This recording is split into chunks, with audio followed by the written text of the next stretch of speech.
On this episode of Death by Bunjie, we're going to talk about options for cameras for filming your own hunts and your outdoor activities.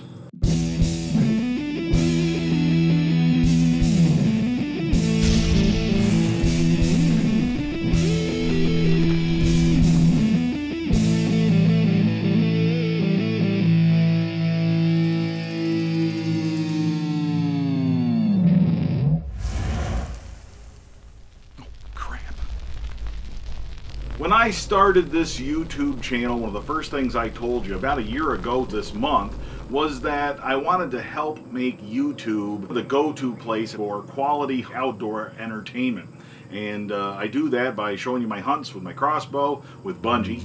And I also do that now. What I'm hoping to do is give you some info on how to film your own hunts, what type of gear to use, what options are available, how to use it to the best of your advantage to get the best out of it when it comes to filming your outdoor activities, when it comes to filming your own hunts. And that's what this little series of videos is going to be about. So I hope you enjoy it. Each of these videos I'm going to talk about videos about gear. I'm going to do videos about how to use time lapses to make your videos more interesting. I'll do a video about how to make my little camera clamp. That's coming up here shortly. I'll do a video about how to get the best audio for your hunting videos. Not that I'm an expert on these things, but they're important to discuss what I've learned as I try to put this sort of thing together, as I've tried to put this channel together. I've learned a lot, I'll tell you. I knew a lot going into it, I thought, but boy, I've learned a lot getting to this point as well. And I'll try and share all that stuff with you in these in this little series of videos. This particular video is about some of the options that exist for cameras. Basically, there are three options: video cameras, DSLRs, and GoPros, or those action cam type cameras. I'll talk about each of those three types of cameras in this video right here. Video cameras are video cameras. They are made for shooting video. When it comes to simply shooting video, nothing is going to do a better job overall than a video camera, because that's what it does. That's all it does. It doesn't do a variety of different functions. If you're just getting started in filming your own hunts, a video camera is a great choice. It may or may not be the right choice for you, but it's a great choice. The reason for that is video cameras are pretty simple to use. They shoot great video. They have a feature set that is perfect for shooting videos. If you happen to have a friend with you who's hunting, you can hand that video camera off to your friend, and he or she's going to be able to sit there and use that video camera because it's intuitive, because it's a pretty common thing, and a lot of people have experience using video cameras. The upside of video cameras is that they have one lens. You can zoom in, you can zoom back out. The other thing about video cameras is focus. It's a little bit easier to focus, not because the camera has better focus controls on it, but simply because video cameras typically have smaller sensors, and that smaller sensor gives you a wider, deeper depth of field. That means more of your image is going to be in focus. The flip side of that is that you can't get less depth of field. You can't get a shallow depth of field as easily with a video camera, so because of that smaller sensor. If you need proof of that, look at the GoPro. Virtually everything in the GoPro from 18 inches to infinity is going to be in focus. It's got such a small sensor that regardless of the aperture, it's going to have everything in focus. Now, if you don't understand aperture, you don't understand that stuff, you don't necessarily have to get involved in this. You may want to down the road. Genevieve and I experimented with the video camera. I almost thought we'd go back to the video camera as the primary filming camera, or maybe use it as one of the primary filming cameras. And if you watch Death by Bunjie here, you will have seen our spring boar hunt where we went out and we were actually filming that with a video camera. In the end, I had just as much trouble adapting to a different camera, even though it was the same manufacturer, as I did with the DSLR in the first place. In the end, I had some problems with the video camera. The image quality wasn't perfect, but that was entirely on me. It was entirely on my fault for playing around with the settings before I was really up to speed with that camera. It just convinced me that I wanted to stick with what works, stick with what I was familiar with, and that's why I'm sticking with the DSLR. And that brings me to camera option number 2, the DSLR. I use a DSLR The DSLR essentially stands for digital single lens reflex. It's basically a camera, like your old photography cameras. It has a mirror inside of it, so the image is captured through the lens, an interchangeable lens that you can take off, put on different lenses. And then that image is reflected up to the sensor that captures it, records it, puts it in digital format, and then you put that in a computer and use it. There's your DSLR. That's the concept behind it. Ultimately, they are photography cameras. That's what they're designed for. That's what I'm filming this on right now.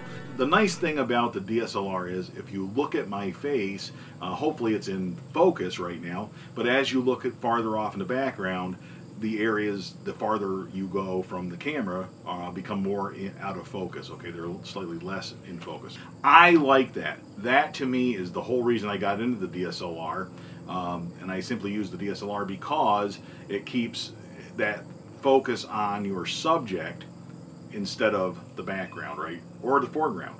It keeps what you want the viewer to pay attention to in focus. It makes that the focus of the video. That's awesome. That's what we're used to seeing on television and in movies, and that's what I want in my hunting videos. Now, the downside of that is pretty obvious, and you probably have seen it in a couple of my videos. When you don't nail the focus correctly, when your subject is out of focus and something else is in focus, it looks terrible, and it's very obvious, and it's so disappointing. I did a video in my feeder series, Feeding Deer, Supplemental Feeding of Deer series, that I did last winter. I was sitting in a Ranger. I had the DSLR sit off to the side on a tripod, and just like I do now, I had set the focus, and it's a little difficult to do if you're doing this by yourself, but I had set the focus, and I focused on where the seatbelt attaches to the frame of the Ranger. I focused on that because I thought that's where my head was going to be. It turns out I focused on the wrong one. I was focusing on the one, because you're blowing it up on the screen on that DSLR to look at it, and I was focusing on the one on the passenger side, not the one on the driver's side where I was going to be sitting. And in the end I ended up with you know, me out of focus, slightly out of focus, but the passenger side in focus. It's pretty obvious, and it was pretty disappointing. You get back, there's nothing you can do about it. But that's the key to the DSLR. It is a more advanced camera, and if you're going to get into that, you're going to have to spend a lot of time watching some YouTube videos, which I enjoyed doing. I will be doing a separate video on just focusing. There isn't a lot to it. I'll do a video on it though to show you some tips on focusing, whether using a video camera or a DSLR. And we'll talk about that because I have learned quite a bit. That ease of use, I've even found myself here on Death by Bunjie just using my cell phone because I'll be out in the woods. I don't want to haul my DSLR and all my gear and bag around in my dirty old Ranger that's full of pesticides and full of fertilizer and full of seeds and dirt and rocks and everything else all summer long, or firewood all winter long. I don't necessarily want to carry the DSLR around all the time with me in order to shoot a video. So I'll just have the cell phone with me, pull that out, and shoot a video with that. A lot of my food plot videos and woodchuck videos were shot with just me and my cell phone. I don't want to do that for all my videos, but it's certainly adequate for capturing certain scenes and getting certain things out there. The other downside of the DSLR is audio. Boy, is it crappy. The video camera audio is pretty bad too. GoPro audio is horrible. I'm going to do another video on audio, but the big problem with the DSLR is the audio. I use GoPros also. I love my GoPros. I have two of them currently that I use. I think they're the third edition, the GoPro Hero 3s. Black is the actual edition of them. Really good camera. I'm happy with them. If you use the GoPro action camera type camera for your primary hunting footage source, then the GoPro may not be the best source. Some people swear that they prefer the more barrel type cameras because they capture a narrower field of view. I don't have any experience with the new versions of those. The first action camera I used years and years ago was a barrel type camera that I mounted on my head. The only footage I got of it, there was a deer behind me coming down the bank. I was down here on the corner right behind me, and I stood up and I was sitting on a log waiting for the deer to come through, and I heard this deer and I turned around to sort of get in position, sort of lean up against the log, and as I did, I stood up and my feet went out from under me and I fell down. The deer runs off, and all I've got is this footage of me crashing to the ground. Now those GoPro and action type cameras, those have very small sensors, so everything's going to be in focus. Focus is not an issue with those things. Generally speaking, they're going to capture everything in front of you. It's going to look clear, it's going to look crisp, it's going to look pretty good. You aren't going to have that shallow depth of field though, but you do have everything in focus, and that's very important. I like the GoPros just because they work very well with my phone. They are, I mount one of them off to the side, what I call the field cam. That's mounted off to the side. You've probably seen that in some of the videos. And that captures sort of a side view is what the goal is. Capture the overall food plot, capture the action, maybe catch the arrow as it goes through the air. I use those GoPros for time lapses. I set it up on the side and run a time lapse while I'm waiting for the deer to come out. And as you're sitting in the blind, I can always switch it over from the time lapse over to picking up the video, and then you got the deer on film and everything else. You can use those as your primary video source. The downside is your audio. You probably want to get at least a secondary microphone to plug into those to get a better microphone, a little lapel mic like I'm using here today, or maybe some other microphone. But you definitely want to do something about the audio. Death by Bunjie. Sometimes you kind of have to choose whether you're going to hunt or film, what the real priority is here. For me, and I go back and forth on this, when I started out it was just hunting, but now I see my hunting subconsciously. I'm changing my way of hunting to suit the video more. You've seen me put in all these food plots. One of the reasons I put in the food plots is because it puts the deer in front of me where the camera can easily access the deer. If I was really chasing big bucks, I wouldn't be there. I would be down along the trails trying to pattern a big buck coming in and out of the swamp, along some travel route, going back and forth to those food sources or to the doe bedding areas. That's what I would be hunting. And now I'm really not doing that. I find myself subconsciously, I think the filming is taking the priority with me, because I'm putting in all these food plots and putting up a blind so that I can sit in a covered environment in the blind, protect my equipment, hunt in just about any condition, and watch the deer and really only take a shot if they're right in front of me. You kind of have to commit to it if you're going to film. The one exception to that would be with the GoPro. You can get the GoPro, put it in a waterproof housing, mount that on the scope of your crossbow, mount that on the scope of your rifle, have that with you right there, mount that GoPro there and have that thing available to turn on and off in any kind of weather, make it more mobile, all that sort of thing. And then if you're shooting over here, you've got the GoPro, and if you shoot over here, you got the GoPro. You could do that way, but for me, that's the DSLR. I want that to be part of my gear setup, part of my arsenal, if you will. And the reason for that is because it's got such a nice picture quality. But that thing doesn't, you can go out in good weather in a tree stand, that's fine. In bad weather, I just take a baggie, put it over the camera. I always have a baggie in my backpack just to throw over the camera, but it's still not ideal. That old saying, beware the man who shoots but one gun. I love that saying because it applies to not just guns, not just weapons, but everything in life. I hunt with a crossbow almost exclusively. I use Bunjie almost for all of the hunting that I do because I figure the more time that you spend with one weapon, the better you get at it.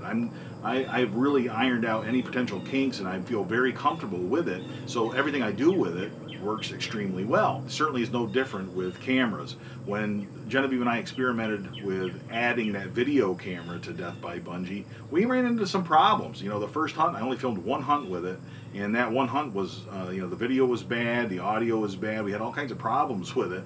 And it's, if I'd taken the DSLR, I at least would have, 99% of those problems would have gone away because I could have set it up so that it went out there and worked just fine. Basically, whatever camera you have is probably the best camera to use for doing this. Even if it's your cell phone, you can mount your cell phone on the top of your crossbow. And that alone is going to shoot, in this day and age, fairly decent video. Shoot the best video you can with the cameras that you got. So I hope you found this somewhat interesting. I hope it's got some information for you, and most importantly, I hope it inspires you to get out there and start filming your own hunts with your camera, and I look forward to seeing your videos on YouTube here in the near future as well. In the meantime, if you haven't already, make sure you subscribe to Death by Bunjie so you can catch all future videos here. Look us up on Facebook. Check out the Death by Bunjie Facebook page. I post trail camera pictures on there and other photos that I take and all kinds of good fun stuff on there. Generally, I won't overload your Facebook feed. I'm just going to post once a day, probably, is what we do normally. But if we get a lot of people on there and there's a lot of interest and they start posting stuff, that'd be awesome too. So I look forward to it. I hope your summer's wrapping up real nice, and I hope you're getting lots of rain for your food plots. And so I'll see you next time, and until then, all hail Bunjie.